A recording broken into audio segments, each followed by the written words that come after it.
Hi there, Professor Zeeb here, and welcome to another edition of our video lectures. This time we're going to talk about marriage. We're going to look at marriage, look at some research. This chapter really focuses on this concept. So we're going to look at some of what the studies say about marriage, what are the trends, a little bit of everything in this particular lecture. So let's take a look here. All right, so marriage and the family.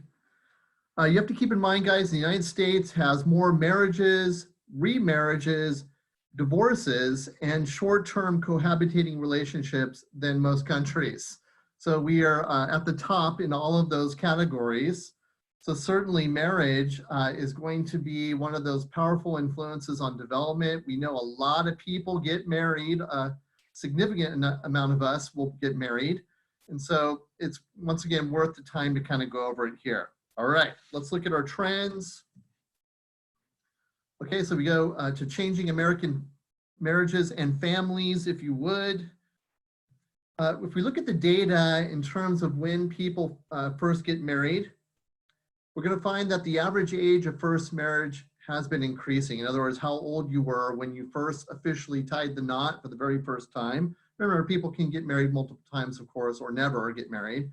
So what is the average age of first marriage? So what we have found is that that has been going up. In fact, throughout history, we see this really interesting trend. Let's take a look here to graphically kind of represent this. So they have data, going all the way back to the 1890s, where the average for men was about 26, women 22.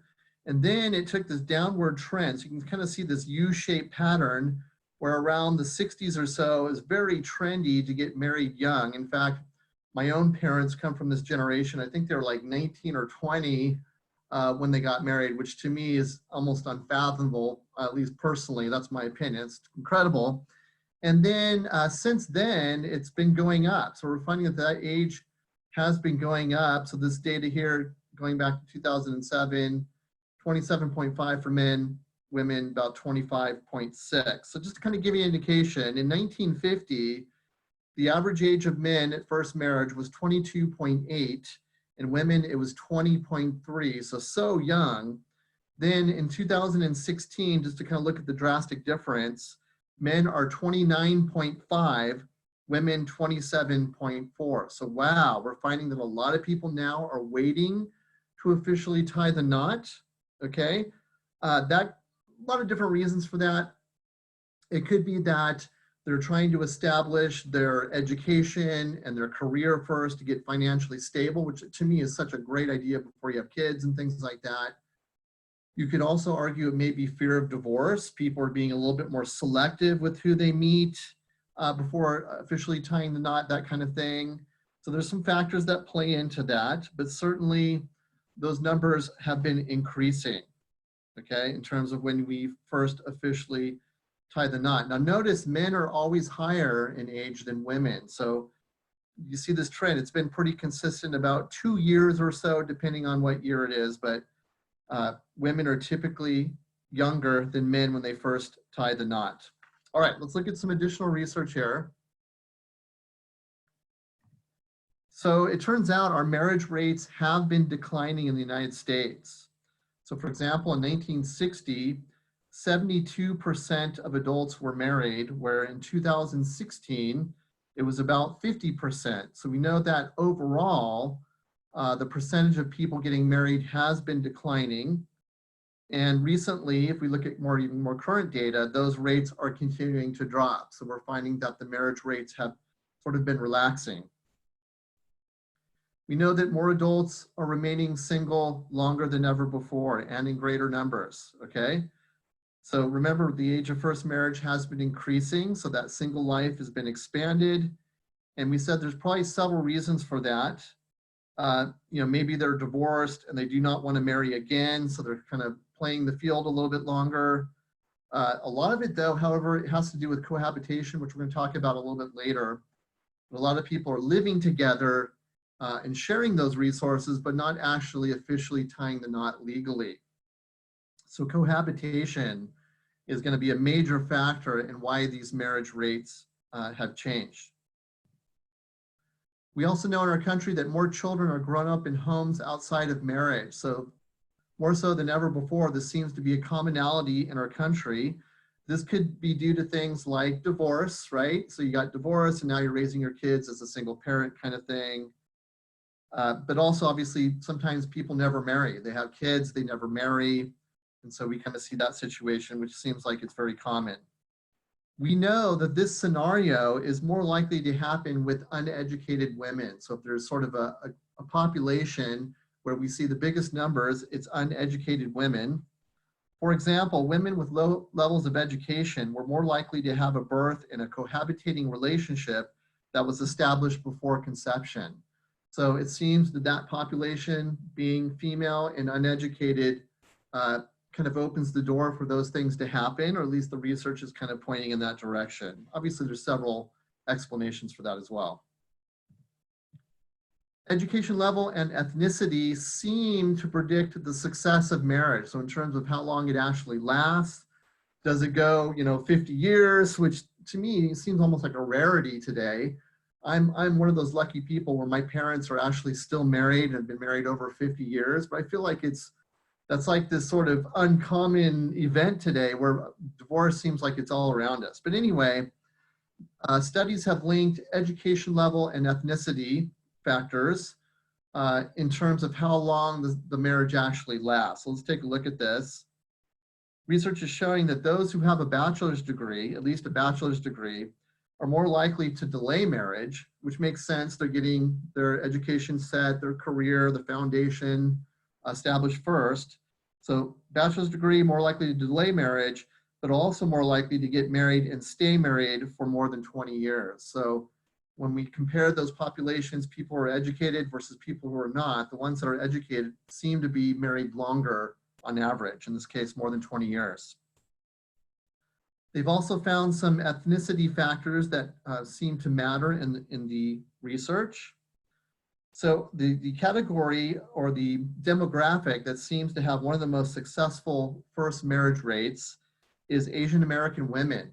Okay, so according to the research cited in the textbook there, Asian American women are more likely to be in a 20-year first marriage. And the research shows that 70%, which is high, 70% of Asian American women are more likely to be in a first marriage for over 20 years. Okay, going down the line, Caucasians, it is 54%, Latinos, 53%, and then African American, 37%. So in other words, that's the percentage that would make it at least 20 years in a first-time marriage. There you go. So it seems like there's some ethnic patterns there, and I'll let you kind of make up your own mind why that is. All right, so now we go to another really trendy kind of occurrence in our society, and that's cohabitating. So a lot of couples are choosing to live together rather than officially tie the knot. So back in history, this would be almost like scandalous and shocking. Now it's sort of everyday occurrence. It's very popular, and the rates seem to be skyrocketing. So once again, cohabitation officially is where you're living together and sharing assets, okay? We know those numbers have been increasing and are not letting up. So let's look at some data here. So down here we have our years, 1960, 1970, and so on. And then the number of US cohabitating, unmarried, opposite sex couples, adult couples, sorry guys, lengthy description there. And you can see those numbers have been skyrocketing, especially since the 90s. And even after 2000, look at those rapid increasing rates. I mean, wow, a lot of people are opting for this. And if we look at more current data, those numbers are not letting up. We've seen them go up and up and up. So why are people cohabitating? Well, I think there's probably several different reasons for cohabitation. Is number one, avoiding the whole divorce thing. It seems like all the research that we've covered in the class, it just shows how negative divorce can be and how it can affect children, et cetera, et cetera. So maybe that's their way of kind of avoiding that. It also gives you more independence. Maybe it's easier to end the relationship rather than going through a full-on divorce. So there's probably some reasons why people are opting to do this, okay? However, unfortunately, cohabitation is associated with problems, according to what the studies are showing. So for example, we know 1/3 of them last less than a year. So once again, we're finding that nearly 1/3 do not make it a full year. Less than 1 out of 10 last 5 years. So certainly the research is showing that they're not very long-lived. In most cases, it's temporary. Not always, of course, and some of them do eventually lead to marriage and things like that where they could be successful. But if we look at the raw numbers here, less than 1 out of 10 actually make it to 5 years. Some other problems connected to cohabitating is family disapproval, especially if it's a very traditional family that frowns upon this kind of thing, which seems kind of weird today, but obviously there's some people that feel that way. The parents may be upset that you're doing this and that kind of thing, so it may create tension in the family. Research also shows that it may create problems owning property. So being able to buy a home and owning property, cohabitating may create some problems or some roadblocks to that. Furthermore, there's less certain legal rights at the end of the relationship. So when the relationship dissolves, what are the actual legal rights in terms of children and property and assets and things like that? They seem a lot less certain than with a marriage where you get half of everything basically, or equal division of property and resources. Most studies, if we look at most of what the studies are showing, show that with cohabitating relationships that lead to marriage, they tend to have less marital satisfaction overall and a higher divorce rate. So if we have a couple that's cohabitating and then they do eventually tie the knot, and we compare them to couples who got married from the beginning, so these couples seem to have lower marital satisfaction on average and are more likely to get divorced compared to people getting married right away. So wow, so there's a lot of problems the research is showing, and yet we find that this is a very strong trend that people are really opting for these days. All right, some other things to consider. Interracial marriages, okay? We know that interracial marriages seem to be increasing in the United States, especially when we compare it to other countries. That would make sense because we live in this country that is so diverse. I mean, we have people coming from all over the world to live here to play out the American dream or whatever it is. You're bound to meet and fall in love with someone who's very different from you, someone with, from a different culture, a different country, that kind of thing. So it would make sense that in our country, we have a lot of interracial marriages, which is a great thing, a lot of diversity there, I love that, okay?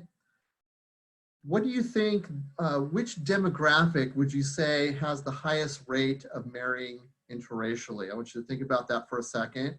So which demographic or group of people do you think have the highest rates of interracial marriage? Have you thought about it?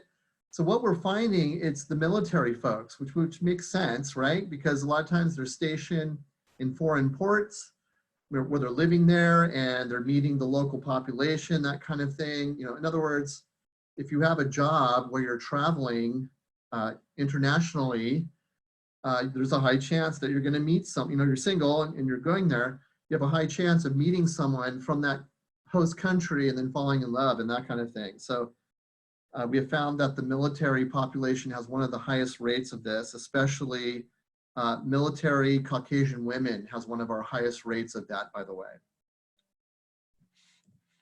Okay, birth rate has doubled for unmarried women, especially in the last 30 years or so. We know that the birth rate has doubled for unmarried women. In other words, a lot of women are indeed having children outside of wedlock.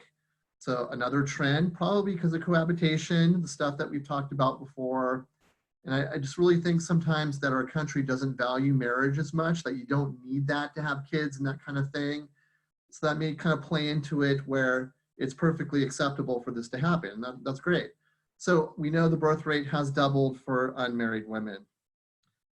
Okay, so that is going to conclude our short lecture here. Please keep reading and looking at the material as you progress through the class, and we'll see you online.